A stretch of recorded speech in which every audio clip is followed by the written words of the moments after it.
Oi, pessoal, boa noite. Oi, Lígia, Marco Aurélio. Oi, pessoal. Vamos seguir o protocolo das lives aí, né? Que é esperar aqueles 5 minutinhos para as pessoas irem entrando. E aí, enquanto isso, a gente vai falando oi, né? Patrick, o Tom. Uma troca de lives aqui. Eu assisto a do Tom, ele assiste a minha. Ai, muita gente querida já aí, gente. Ex-alunos, colega de trabalho. Sejam todos bem-vindos. Oi, gente. Ai, quanta gente legal, viu? Todos bem-vindos aí. Bom, vou começar aqui as minhas apresentações. A gente já tem um punhadinho de gente aí para começar a nossa conversa. Para quem não me conhece, eu sou a professora Daisy, né? Eu sou professora da Universidade de Taubaté e já tenho aí quase 10 anos. Mas antes disso, também trabalhava nas redes públicas de ensino de educação básica. E hoje vim aqui conversar com vocês um pouco sobre educação, tecnologias, né? Esse contexto todo que a gente está vivendo por conta da pandemia da Covid-19. Gente, esse é um tema que me foi dado, ele é muito complexo, né? Ele é muito polêmico, mas eu agradeço à universidade por ter me feito esse convite, né? Agradeço muito aí o pessoal da ACOM, a Karina, a Renata, esse povo lindo aí que dá todo o suporte pra gente. E me deram essa tarefa de vir aqui bater esse papo. A gente não tem muito tempo, né? Dá pouco tempo para a professora, é um sofrimento, porque a gente quer falar, falar, falar. Mas a gente tem um pouquinho de tempo aqui para conversar sobre as questões aí que envolvem a discussão sobre educação e tecnologias, desculpa. Bom, eu quero falar para vocês um pouquinho da minha formação, para vocês entenderem por que eu estou aqui hoje falando sobre isso com vocês, né?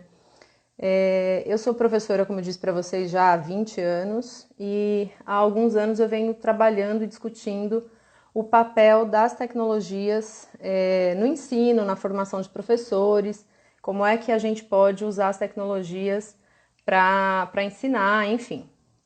Então, nesse contexto de pandemia em que a gente está mais do que nunca discutindo o emprego das tecnologias para ensinar, eu, logo me prontifiquei a falar com vocês sobre essas questões. Então, é sobre isso que a gente vai falar. Eu vou abrir aqui um arquivo que está me dando apoio aqui para falar com vocês, tá?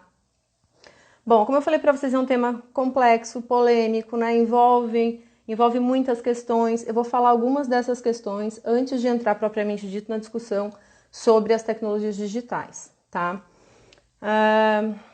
Por que é polêmico, né? Quem é da área da educação, eu estou vendo aí vários alunos e ex-alunos, professores entrando aí, né, para a gente fazer essa reflexão, sabe que as redes estão trabalhando, tentando levar o ano letivo, as redes de educação básica, eu digo, né, estão trabalhando para tentar levar o ano letivo adiante e para isso estão usando as ferramentas de tecnologia digital. E aí, isso gera muita discussão porque a gente tem uma defasagem no Brasil, né, de acesso e de distribuição desses bens digitais, né? Então isso vai ser uma questão em todo o tempo que a gente estiver discutindo educação e tecnologia, na pandemia ou fora dela, né? Bom, e não é para menos, né? Porque a gente tem um panorama muito complicado quando a gente olha para o Brasil e para essa distribuição. Em termos de cenário educacional hoje no mundo, olha só, a gente tem 1,5 bilhão de alunos fora da sala de aula, gente. É muita gente, né? E no Brasil são aproximadamente 45 milhões de alunos, certo? Desses 45, 8 milhões são alunos de ensino superior. E desses 8 milhões, 2 milhões mais ou menos são alunos da modalidade EAD. Esse é o panorama que a gente tem. As universidades têm uma condição hoje um pouco diferente da educação básica, porque desde 2019 a gente tem uma regulamentação que permite que até 40% das disciplinas dos cursos de graduação sejam trabalhadas na modalidade à distância, né? Então, a maioria das universidades já conta com uma ferramenta, com uma plataforma que possibilita isso, né? Tô vendo aqui umas perguntinhas. Já eu respondo, tá, Luiz Fernando? Então, as universidades já caminhavam antes da pandemia para um cenário de contar com espaços virtuais de aprendizagem. É o caso da Unital, né? Que tinha o EVA, que atendia essas disciplinas híbridas e que hoje atende a toda a nossa comunidade acadêmica em todas as disciplinas que são possíveis de serem dadas nesse formato, né? Então, as universidades têm uma caracterização diferente da educação básica, por exemplo, quando a gente vai discutir a relação de educação e de tecnologia, né, gente? E mesmo assim, a gente tem algumas limitações. Mas aí, pensando no panorama todo, o que eu preciso falar para vocês? A gente tem, dos 45 milhões de alunos de educação infantil até ensino universitário no Brasil hoje, a gente tem uma grande parcela que não tem acesso às tecnologias digitais. O que são as tecnologias digitais, né? Porque quando a gente fala de educação e tecnologia, uma coisa que é interessante é que a educação sempre usou tecnologia, né? Porque um livro é uma tecnologia, um quadro negro é uma tecnologia, o retroprojetor é uma tecnologia. Então, tecnologia e educação sempre existiu, essa relação sempre existiu. Hoje, a nossa discussão mais nevrálgica é em relação ao uso das tecnologias digitais, né? A palavra digital, ela vem dessa história do dígito. A linguagem da internet é binária, né? Então tem aquela coisa de transformar as informações em dígitos e por isso essa história de digital, né? Então, as tecnologias digitais são aquelas que precisam da internet para funcionar. E por isso ela é mais complicada, mais complexa, porque se você não tem a internet, a tecnologia fica, né, inutilizada. Mas como eu falei para vocês, usar a tecnologia para ensinar não é uma coisa nova, não surgiu agora na pandemia, né? Se a gente for pensar só aqui no Brasil, a gente tem experiências muito antigas, da década de 50, os cursos por correspondência, né? Depois Telecurso 2000, formação pela TV. Então, o emprego de tecnologia na educação não é uma coisa nova. Eu preciso registrar aqui, né, nessa fala sobre educação e tecnologia, que há esse debate e há essa polêmica, essa preocupação em relação à falta de acesso que os estudantes podem ter para acessar as atividades, porque é uma discussão que está aí, a gente não pode fingir que ela não existe, né? Mas eu gostaria de fazer essa consideração. Quando a gente fala de tecnologia para ensinar, a gente não está falando só de tecnologia digital. Aqui na região a gente tem, por exemplo, iniciativas que estão usando outras tecnologias, por exemplo, material impresso para os alunos que não têm acesso e tudo mais, né? Deixa eu dar uma olhada nas perguntinhas aqui, que eu fico falando com vocês, eu esqueço de olhar as perguntas. Bom, então, gente, olha, o que é importante, né? A gente entender que usar as tecnologias para fazer a educação acontecer é uma coisa possível, não é uma coisa que surgiu agora, mas tem muitas complicações. Para a educação básica, tem um contexto mais dramático. Para o ensino superior, tem um contexto que a gente pode considerar assim mais seguro, um terreno que a gente pisa com mais segurança por conta, né, de tudo que eu já falei aqui para vocês. Pensando nesse cenário, a gente tem discussões assim belíssimas que estão acontecendo. Eu recomendo que vocês acessem. Não vou me alongar aqui nessa discussão para a gente entrar logo para falar do nosso tema, né, do núcleo duro do nosso tema. Mas o site da Campanha Nacional pelo Direito à Educação está produzindo muito material de apoio para os municípios, para as redes de ensino. Acho que compensa olhar. E tem um vídeo específico que eu recomendo que vocês assistam, que é um webinário que foi promovido pelo Todos pela Educação, contou com a participação de membros do Conselho Nacional de Educação, contou com membros do Banco Mundial, da Câmara de Educação Básica, enfim. Eu fico olhando as perguntas. E esse webinário discute, né, o que vem sendo feito em relação aos desafios regulatórios e pedagógicos para fazer o ensino remoto acontecer. E o pessoal da campanha pelo direito à educação discute esse webinário, discute as diretrizes que têm sido publicadas aí para a gente pensar a educação nesse momento, tá?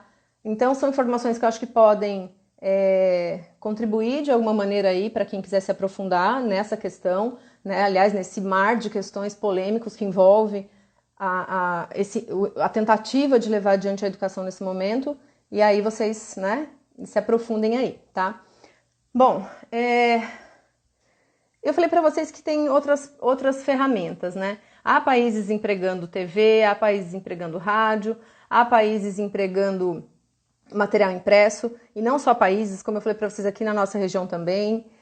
Se não me engano, Rio Claro tem usado uma TV local para levar conteúdo pedagógico. Enfim, a gente tem observado aí uma série de iniciativas das redes de ensino públicas, municipais, estaduais, as privadas também, para fazer a educação não parar, pelo menos não parar completamente nesse momento, né? Bom, e aí você pode me perguntar assim, mas o que difere usar a internet e usar o rádio e usar a TV, né? O que é melhor? E aí eu vou dizer para vocês o seguinte, todo mundo que estuda tecnologia e educação, como é o meu caso, discute aquilo que a educação traz de...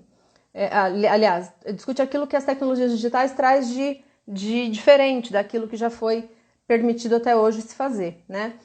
E eu acho que a questão central do uso das tecnologias digitais, gente, é a possibilidade de interação. Então, assim, para os que têm possibilidade de usar a tecnologia para fazer a educação acontecer, eu acho que o foco principal tem que ser discutir as possibilidades de interação, sabe? Porque se não for para usar as ferramentas que nos permitem interagir, a gente pode usar o material impresso, né? Se eu for usar a minha plataforma digital para colocar um material impresso, aliás, um material digitalizado para o sujeito ler e responder questões e me mandar as questões, né? Vejam, é um percurso muito que não precisa da tecnologia para ser feito, da tecnologia digital, né? Então, acho que pensar em formas de interação mesmo com os alunos e dos alunos entre os alunos é uma ação que precisa estar no horizonte dos professores e dos envolvidos em educação nesse momento, dos que têm acesso às tecnologias digitais, é bom dizer, né?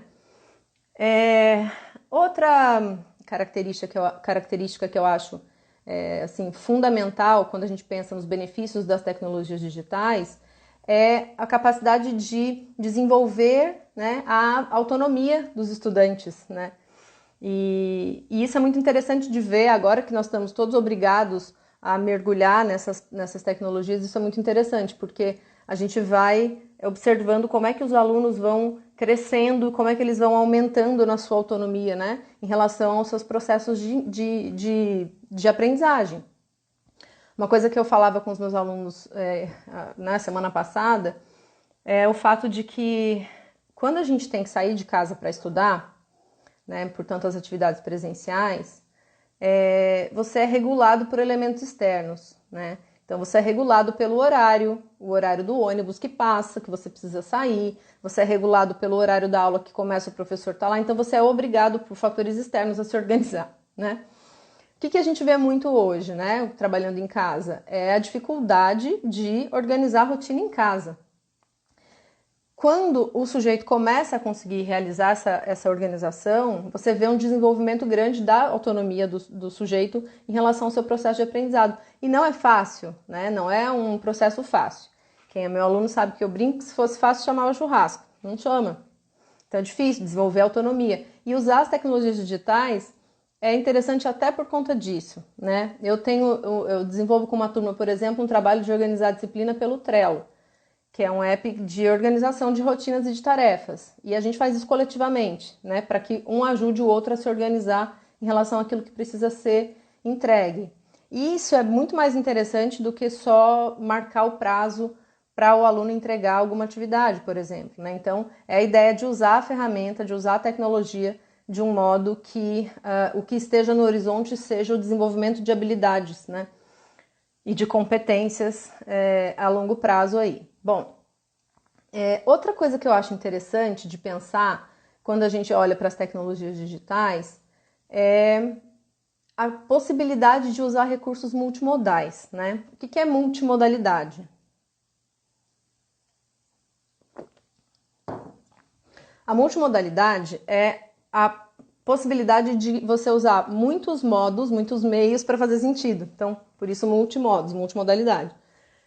Que são os textos multimodais ou os recursos multimodais são aqueles em que você alia vídeo, imagem, gráfico, né, no mesmo conteúdo para poder fazer sentido. Então, usar os recursos multimodais amplia muito o manejo das atividades. Eu vou dar para vocês um exemplo de uma atividade que eu fiz com os meus alunos e que eu acho que ilustra bem a riqueza desse uso das ferramentas multimodais num momento como esse que a gente está vivendo. Não só nesse, né? Mas em outros também.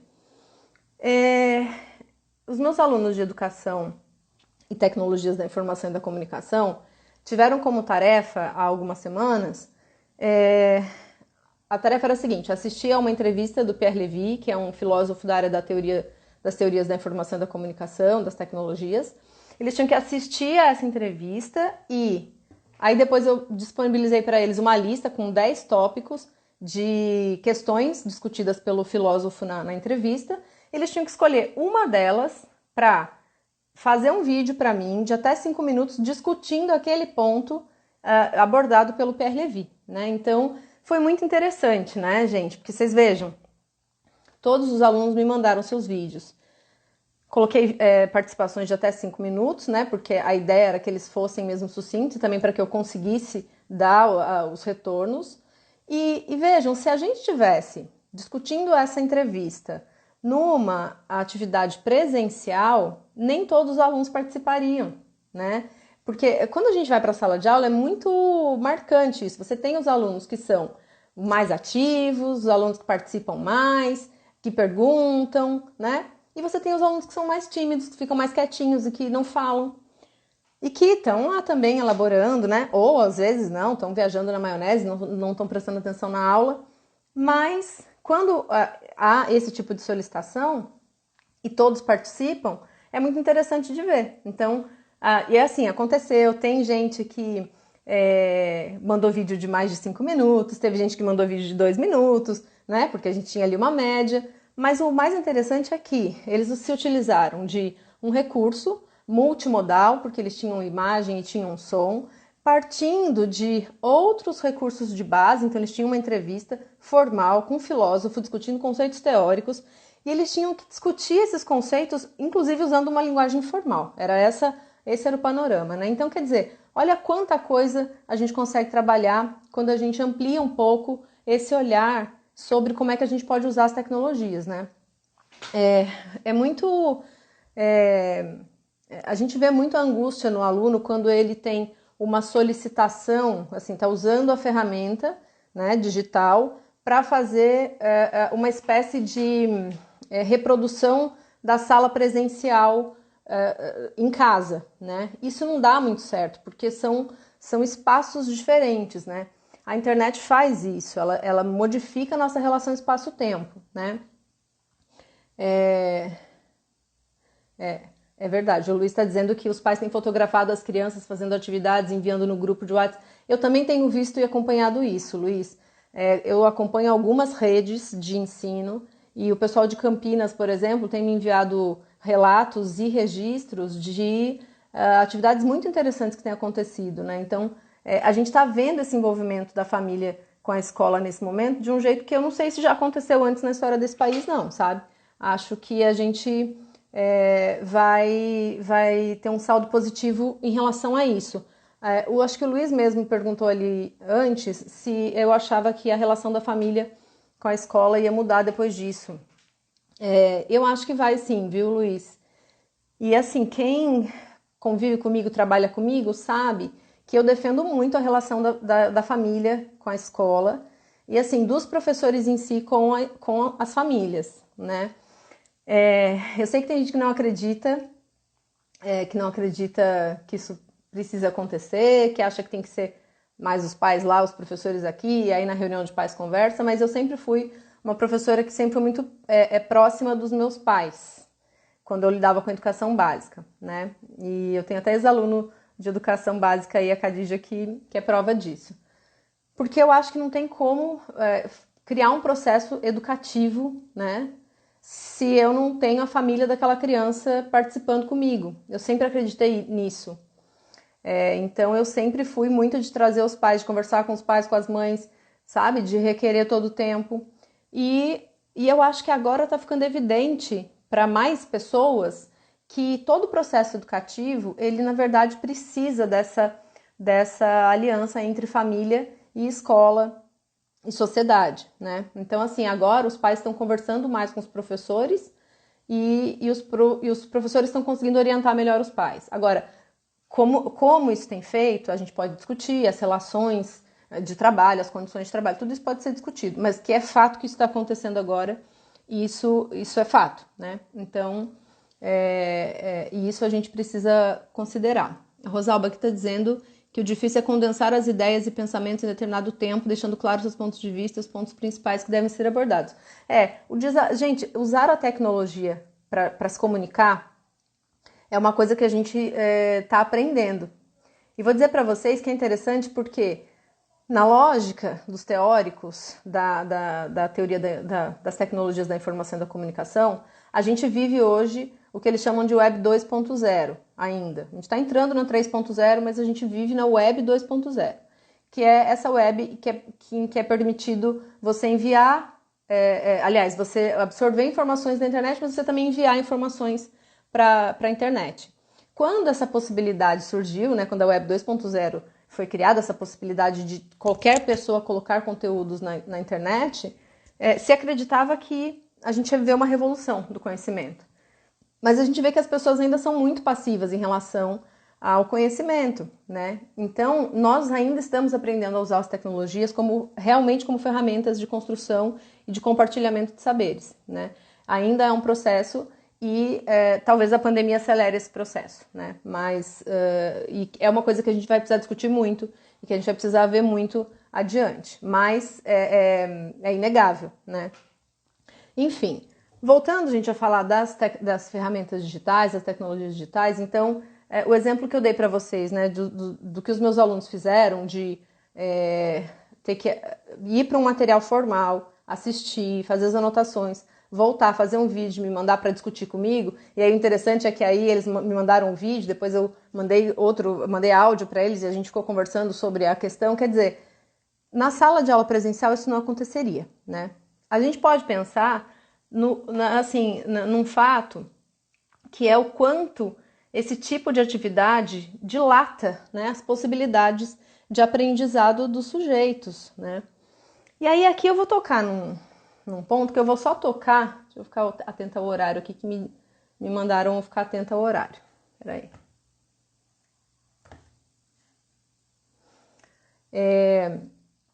Uma coisa que é verdade é assim, as pessoas têm um pouco de receio de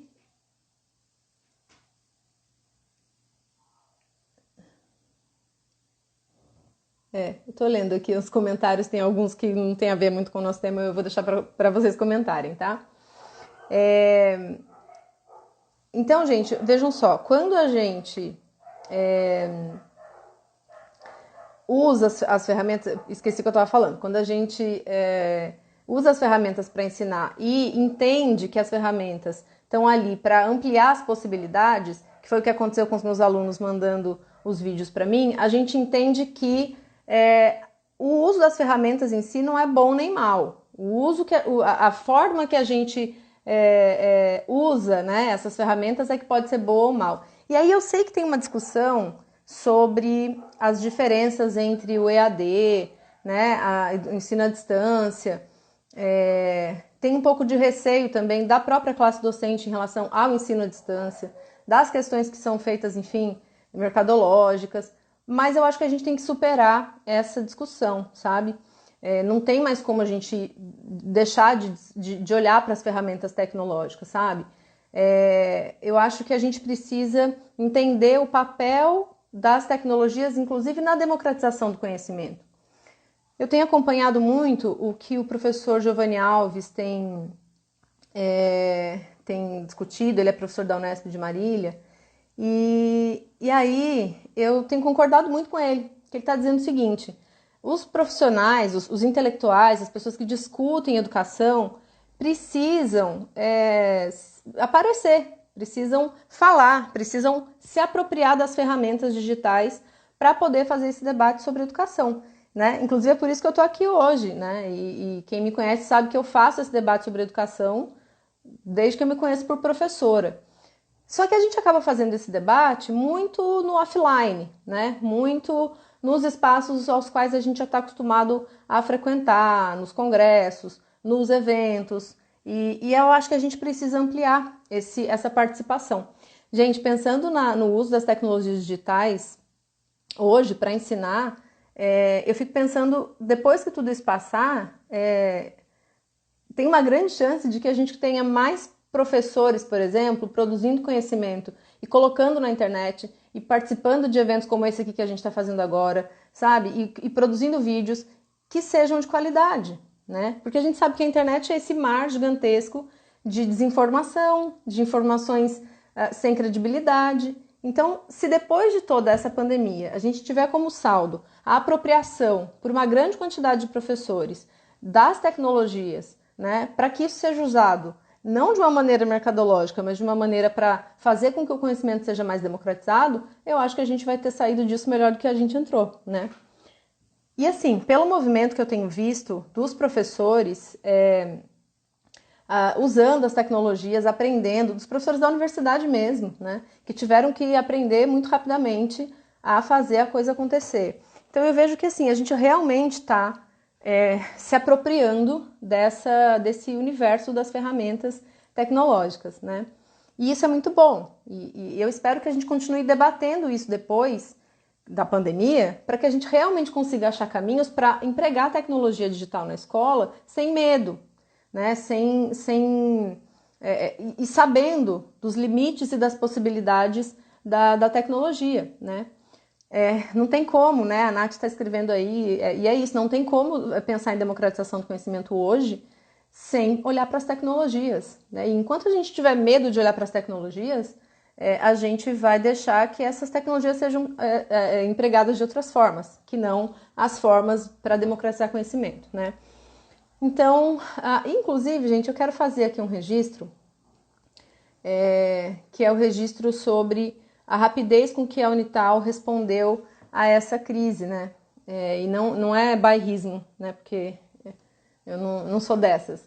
Mas quando a gente suspendeu as aulas e depois em seguida veio a decisão de seguir com as aulas remotas, a equipe do ambiente virtual de aprendizagem da Unital deu uma resposta muito rápida, né? Para que a gente conseguisse levar o ano letivo adiante. E isso foi fundamental, né, para que os professores se ambientassem com a plataforma, produzissem, nossa, uma quantidade de tutoriais, enfim, um trabalho assim hercúleo. Então eu preciso deixar aqui registrado, já escrevi isso para eles, mas acho que, né, reconhecimento é sempre bom a gente dar ao pessoal do EVA da Unital, que assim, eu tenho muito orgulho de ver o trabalho que eles têm feito, né? É claro que a gente tem coisas para melhorar, é claro que ter organizado uma universidade inteira do tamanho da Unital no EAD não é fácil, mas eu estou muito satisfeita com o que eu tenho visto e com as maneiras pelas quais a gente está levando o semestre adiante com os alunos. Então, eu preciso registrar isso aqui. Deixa eu ver o que mais que o Luiz está falando aqui. Depois que tudo isso passar, vamos fazer um churrasco. Vamos, porque aí vai ser a palavra fácil. Hoje em dia não é fácil, né? Se fosse fácil chamar um churrasco, não dá. Então, gente, bom, nesse contexto todo, né, que a gente conversou aqui, tem questões que eu acho que são fundamentais, né? Como eu falei para vocês, a gente precisa encarar as tecnologias como aquilo que elas são ferramentas, e quem decide o que vai ser feito com elas são os professores, são as pessoas que decidem a educação. Então, ferramentas são ferramentas, né? Essa é a primeira coisa. Segunda coisa, eu acho que a escola hoje não pode se abster de estar presente na sociedade. Eu acho que a universidade, tendo condição, tem que seguir com as atividades, eu realmente acredito nisso. E em relação à educação básica, eu acredito muito que a escola precisa estar presente, né? A escola é uma das principais representações do Estado para muitas populações, principalmente para as populações vulneráveis. Então, pensar na possibilidade de simplesmente não oferecer nada, para mim assim, é inconcebível, né? A escola não pode se furtar a esse momento, né? Até porque a gente tem meios que não sejam as digitais, as ferramentas digitais, mas que sejam as ferramentas que a gente já conhece, né? Por exemplo, as impressões. Agora, o que eu acho que não dá para a educação básica? Eu acho que não dá. Tchau, Thaís, boa aula. Eu acho que não dá para a gente considerar para a educação básica que isso é o ano letivo normal corrido. Para a educação básica não dá. Até porque a gente vai ter que identificar depois os pontos de vulnerabilidade que ficaram de fora do atendimento, né? Vocês sabem que a gente vive hoje um contexto que, para quem estuda história da educação, isso é considerado um contexto de guerra. Então, por exemplo, quem está produzindo conhecimento agora sobre como é que a escola tem que se comportar, está estudando contextos de guerra, como é que as escolas se comportaram em contextos de guerra, de pós-guerra, e contextos pandêmicos, né? Que não de pandêmicos, mas, por exemplo, de epidemias, né? E uma coisa que é muito visível nesses contextos é que depois que se passa o período de pandemia, há uma evasão de pelo menos 20% dos alunos, né? Pensando sobretudo em educação básica. Então já é esperado que haja uma fuga de alunos depois desse período. Então, assim, como é que a gente vai lidar com isso, né, na volta?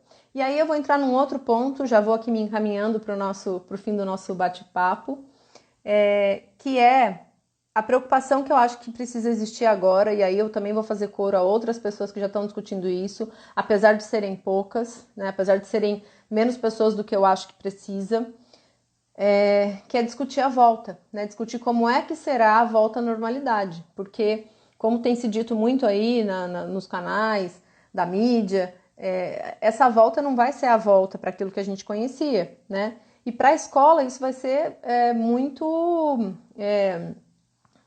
difícil e complicado, né? Então, pensar a volta, pensar a formação dos professores, pensar apoio psicológico, emocional, e aí isso vale tanto para os pequenos quanto para os grandes, né? Para a universidade. Pensar esse apoio quando as coisas parecerem normais. Eu acho que a gente precisa começar a pensar nisso. E acho que também nesse quesito, usar as tecnologias digitais, gente, pode ajudar, né? Porque a gente pode, por exemplo, começar a se organizar, né, socialmente, os professores, os dirigentes com os professores, que é uma coisa que eu tenho visto pouco acontecer nesse momento, né, que é envolver a comunidade nas discussões, isso precisa ser feito. E é claro que a gente entende que a tomada de decisões às vezes precisa ser rápida num primeiro momento, mas como a pandemia se estende, a gente precisa chamar os atores que fazem parte das comunidades para discutir.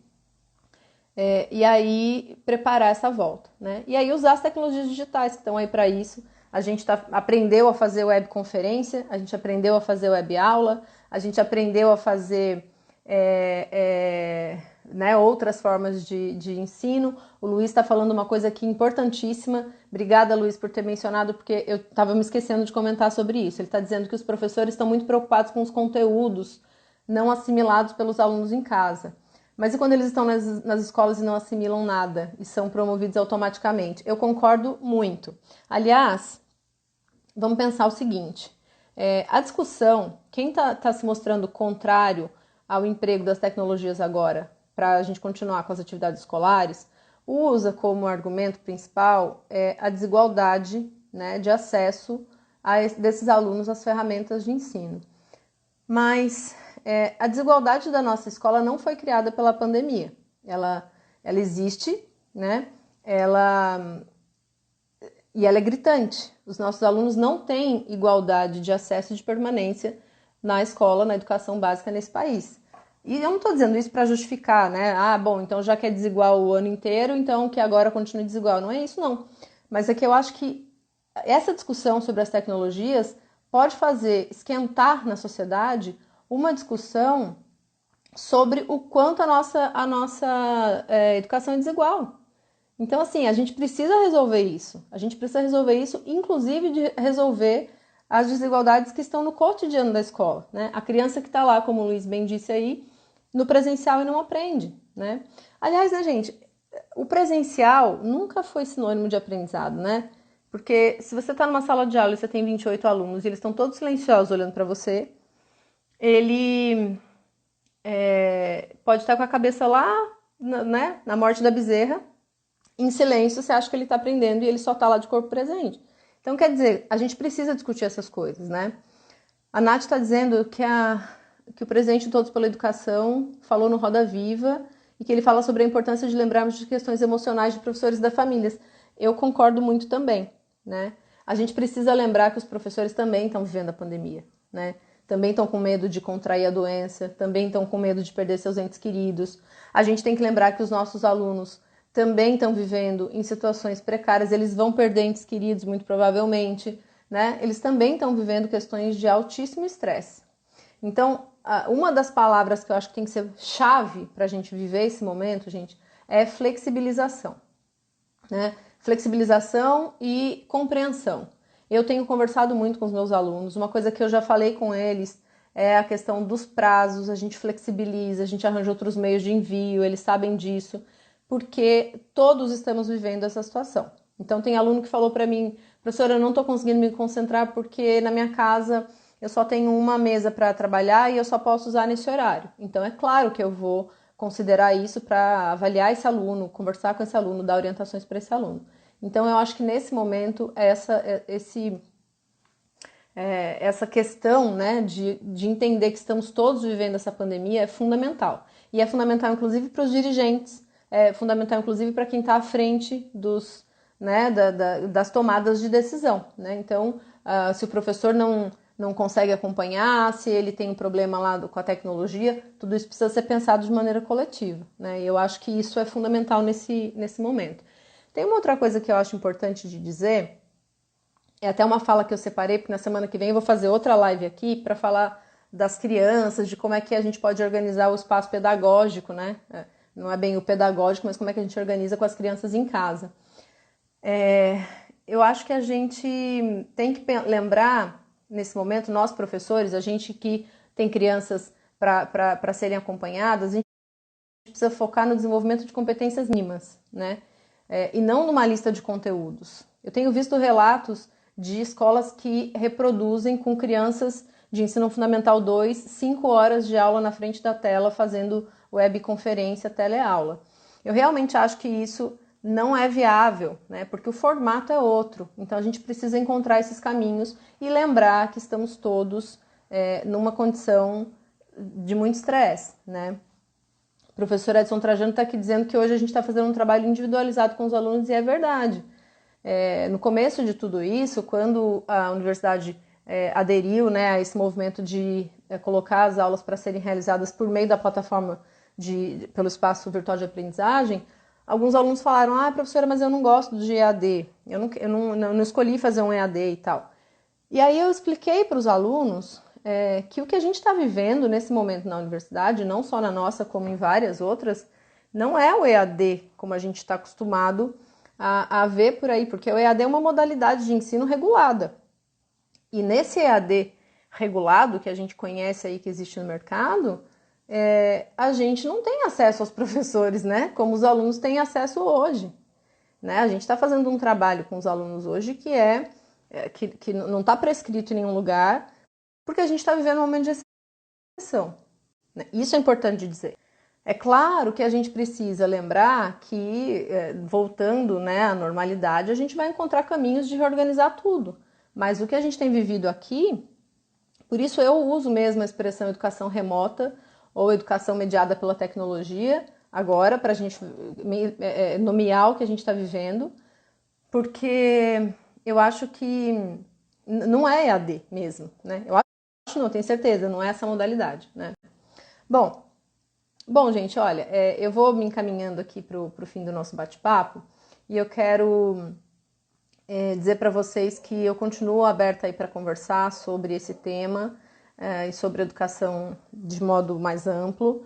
Eu tenho trabalhado numa articulação para atividades não presenciais em campus, o Aliomar está dizendo. A gente tem visto várias terminologias aí que estão dando conta de não usar o ensino à distância, exatamente porque o ensino à distância tem uma regulamentação própria, né?